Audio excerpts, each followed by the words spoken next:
పిత పుత్ర పవిత్రాత్మ నామమున ఆమేన్. ఈరోజు మే 17వ తారీఖు.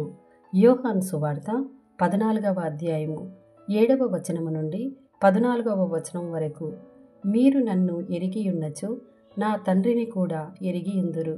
ఇక నుండి మీరు ఆయనను ఎరుగుదురు, మీరు ఆయనను చూచి ఉన్నారు అని పలికెను. అప్పుడు ఫిలిప్పు, ప్రభు, మాకు తండ్రిని చూపుము, మాకు అది చాలును అనెను.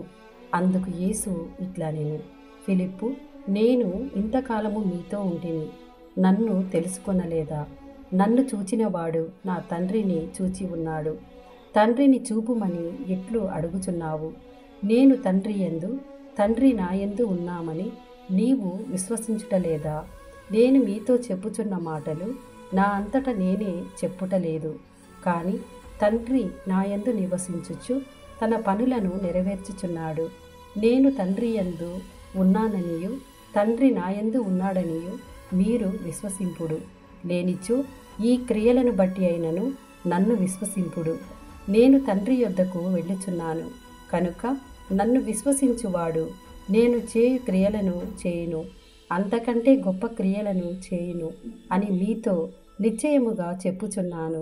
తండ్రి కుమారుని యందు మహిమపరపబడుటకు మీరు నా పేరిట ఏమి అడిగినను చేసేదను. మీరు నా పేరిట నన్ను ఏమి అడిగినను దానిని చేసేదను. ఇది ప్రభుని వాక్కు. సర్వేశ్వరునికి వందనములు.